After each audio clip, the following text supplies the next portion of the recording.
안녕하세요, 여러분. 이번 주 셀 모임 본문인 출애굽기 14장의 내용을 간단하게 함께 나누겠습니다.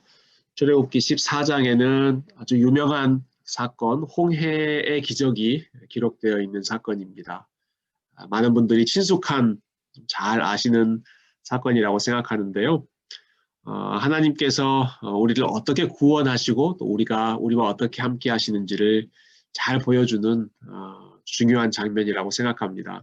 이 홍해의 기적 또 홍해의 승리가 하나님의 계획으로부터 시작되었다 하는 부분을 먼저 기억했으면 좋겠습니다. 14장이 이렇게 시작합니다. 여호와께서 모세에게 말씀하여 이르시되 이스라엘 자손에게 명령하여 돌이켜 바다와 믹돌 사이에 비하이롯 앞 곧 바알스본 맞은편 바닷가에 장막을 치게 하라.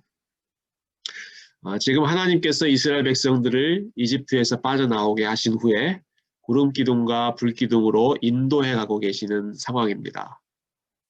이미 지난 시간에 우리가 보았지만 이스라엘 백성들의 상태를 가장 잘 아시고 또 그 지역을 가장 잘 아시기 때문에 위험한 곳을 피해서 하나님께서 광야로 돌아가게 하셨던 것을 기억하실 것입니다. 14장도 돌아가게 하시는데요. 2절에 보니까 이스라엘 자손에게 명령하여 돌이켜, turn back, 뒤로 돌아가게 하시는 것이죠. 그러면서 진을 치게 한 곳이 바닷가에 장막을 치게 했습니다. 바로 앞에 바닷가가 보이는 우리가 잘 아는 홍해 앞에 장막을 치게 하시는 것이죠. 왜 그렇게 했는가? 지금 바로 왕과 또 이집트 군대를 유인하게 하시기 위해서 이러한 작전을 시작하고 계셨습니다. 3절과 4절에서 이렇게 하시는 이유를 모세에게 말씀하시죠. 바로가 이스라엘 자손에 대하여 말하기를 그들이 그 땅에서 멀리 떠나 광야에 갇힌 바 되었다 하리라. 내가 바로의 마음을 완악하게 한즉 바로가 그들의 뒤를 따르리니 내가 그와 그의 온 군대로 말미암아 영광을 얻어 애굽 사람들이 나를 여호와인 줄 알게 하리라 하시매 우리가 그대로 행하니라. 바로를 유인해서 여기서 큰 영광을 하나님께서 얻으시겠다는 것입니다. 자, 이스라엘 백성들이 진친 바로 이곳이 바닷가라고 되어 있고요. 성경의 다른 부분에서는 이곳을 홍해라고 기록하고 있죠. 참고로 한 가지 말씀드리면 이곳의 지명이 홍해, Red Sea인데 간혹 어떤 학자들은 이곳을 이름을 좀 바꾸어서 Red Sea, 갈대바다로 해석하는 그러한 사람들이 있습니다. 이렇게 이제 설명하는 이유 중에 하나는 홍해를 갈라서 마른 땅이 되게 하셨다라고 하는 이러한 초자연적인 기적이 너무나 특별한 기적이기 때문에 받아들이지를 못하는 것이죠. 성경에 나오는 여러 기적들을 어떻게든 좀 합리적으로 설명하려고 시도하는 학자들이 이것을 우리가 일상적으로 보는 바다가 아니라 갈대바다라는 식으로 좀 비유적으로 설명하는 경향이 있습니다. 그래서 이스라엘 백성들이 마치 갈대를 헤치고 지나간 것처럼 그렇게 훨씬 이성적으로 설명하려고 하는 것이죠. 얼핏 들으면 좀 그럴듯해 보일지 모르지만 여러분 생각해 보세요. 이런 갈대 바다였다면 바로의 군대가 쫓아왔을 때 이스라엘 백성들이 그렇게 두려워하지도 않았을 것이고요. 그리고 이스라엘 백성들은 이 바다를 그냥 안전하게 지나가고 바로의 군대는 나중에 어떻게 됩니까? 다 그곳에 빠져서 죽게 되지 않습니까? 이것이 갈대바다라면 그런 일들도 일어나지 않았겠죠. 그래서 이 성경에 나오는 기록을 우리의 이성이나 우리의 논리에 맞추어서 그럴듯하게 설명하려고 하는 노력보다는 성경에서 말씀하고 있는 그대로 하나님께서 행하신 것을 그대로 믿음으로 받아들이는 것이 중요합니다. 이 홍해 사건에 대해서도 우리가 그러한 순수한 믿음으로 우리가 이 말씀을 기억하고 또 적용했으면 좋겠습니다. 이렇게 하나님께서 계획을 세우셔서 홍해 앞에 진을 치게 하시고요. 바로의 군대가 쫓아왔을 때 이스라엘 백성들이 자기들을 다시 잡아가려고 쫓아온 이 바로의 군대들을 보면서 무척이나 두려워했습니다. 그래서 11절과 12절에 하나님께 또 모세에게 이렇게 불평하죠. 그들이 또 모세에게 이르되 애굽에 매장지가 없어서 당신이 우리를 이끌어내어 이 광야에서 죽게 하느냐? 어찌하여 당신이 우리를 애굽에서 이끌어내어 우리에게 이같이 하느냐? 우리가 애굽에서 당신에게 이른 말이 이것이 아니냐? 이르기를 우리를 내버려 두라. 우리가 애굽 사람을 섬길 것이라 하지 아니하더냐? 애굽 사람을 섬기는 것이 광야에서 죽는 것보다 낫겠노라. 이스라엘 백성들의 특기이죠. 다시 한번 불평하고 원망하는 것, 그러한 모습이 나타나고 있습니다. 생각해 보시면 지금 이 상황은 하나님께서 10가지의 재앙을 통해서 하나님이 어떤 분이신지를 명명백백하게 보여주신 상황입니다. 그렇죠? 그리고 이스라엘 백성들이 이집트를 빠져나오면서 이집트 사람들로부터 엄청난 호의를 입고 금, 은, 옷 뭐 이런 것들 다 취해서 의기양양하게 지금 나가고 있는 상황입니다. 그러니까 하나님의 능력을 누구보다도 더 분명하게 봤던 사람들이었음에도 불구하고 또 새롭게 닥치는 위기 앞에서 하나님을 원망하고 괜히 우리가 나왔다. 차라리 이집트에서 우리가 죽는 것이 나았을 뻔했다. 이렇게 후회하며 원망하는, 불평하는 반응을 보이고 있는 것이죠. 참 쉽게 변하지 않는 이스라엘 백성들의 모습을 이 본문을 통해서도 우리가 다시 한번 확인할 수 있습니다. 반면에 모세의 반응은 좀 다릅니다. 모세는 많이 훈련되고 또 배웠던 것 같아요. 13절과 14절 말씀 보시면 이렇게 불평하는 백성들을 향해서 너희는 두려워하지 말고 가만히 서서 여호와께서 오늘 너희를 위하여 행하시는 구원을 보라. 너희가 오늘 본 애굽 사람을 영원히 다시 보지 아니하리라. 여호와께서 너희를 위하여 싸우시리니 너희는 가만히 있을지니라. 지난 10번의 재앙을 통해서 그리고 하나님께서 하셨던 여러 가지 큰 일들을 보면서 모세는 하나님이 어떤 분이신지를 많이 배웠던 것 같습니다.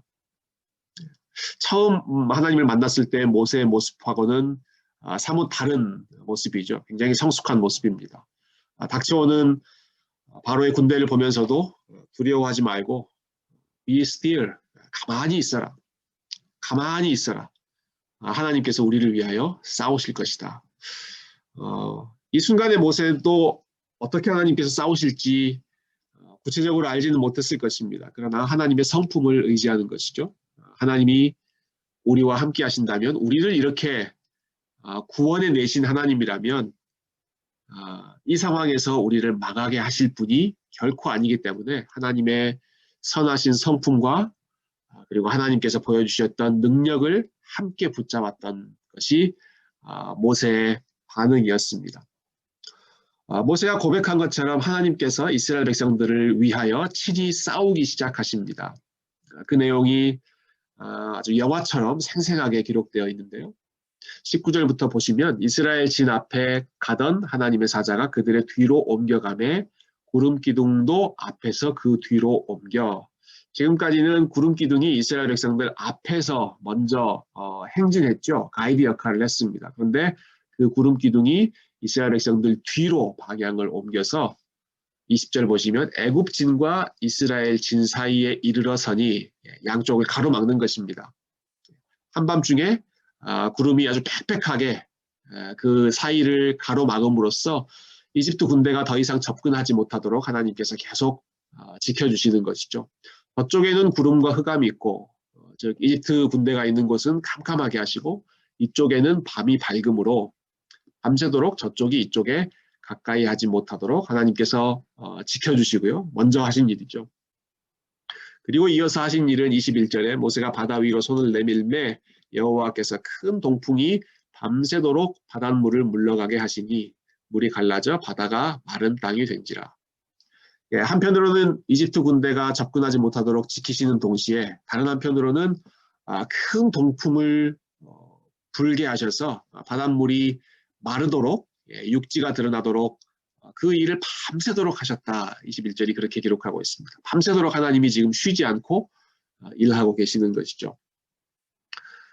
그렇게 이스라엘 백성들이 다 지나간 후에는 24절부터 잠깐 보시면 새벽에 여호와께서 불과 구름 기둥 가운데서 애굽 군대를 보시고 애굽 군대를 어지럽게 하시며 그들의 병거 바퀴를 벗겨서 달리기가 어렵게 하시니 애굽 사람들이 이르되 이스라엘 앞에서 우리가 도망하자. 여호와가 그들을 위하여 싸워 애굽 사람들을 치는도다. 이스라엘 백성들이 다 건넌 후에는 하나님께서 이집트 군대를 심판하시는데요. 병거 바퀴를 벗기셨다. 이집트 군대가 자랑하는 아주 최첨단의 무기이죠. 병거를 무력화시켰습니다. 그래서 어찌할 줄 모르게 그렇게 당황스럽게 만드신 후에 이 상황에서 이집트 사람들의 반응이 참 재밌죠. 여호와가 그들을 위하여 싸우고 계신다. 심지어는 이집트 사람들도 이 사실을 보고 인정하는 것입니다. 하나님께서 이스라엘 백성들을 위해서 싸우고 계신다. 도망가자. 그러나 도망가는 그 전에 바닷물이 다시 회복되게 하셔서 많은 병거들과 마병들 또 군인들이 그곳에서 생명을 잃도록 심판받도록 하나님께서 하셨습니다. 이 사건의 결과가 마지막 31절에 나오는데요. 이스라엘이 여호와께서 애굽 사람들에게 행하신 그 큰 능력을 보았으므로 백성이 여호와를 경외하며 여호와와 그의 종 모세를 믿었더라. 여러분 이스라엘 백성들이 이 상황에서 보였던 반응을 다시 한번 기억해 보시면 좋겠습니다. 이 하나님 믿지 않고 사실은 원망하고 불평하는 반응으로 있었을 뿐입니다. 그들은. 그러나 하나님께서 다시 한번 그 상황에서 은혜를 베풀어 주시고 아니 처음부터 하나님께서 영광을 거두시기 위해서 그리고 처음부터 하나님이 승리하시는 분이신 것을 보여주시기 위해서 이러한 상황을 연출하시고 계획하시고 진행하셨던 사건입니다. 그렇게 함으로써 우리가 할 수 없는 그러한 상황에서도 하나님께서 우리를 위해서 일하고 계시고 우리가 생각지 못한 방식으로 우리의 길을 열어주시고 어떤 상황에도 우리와 함께 하시는 분이신 것을 홍해의 사건이 너무나 잘 아름답게 보여주고 있죠.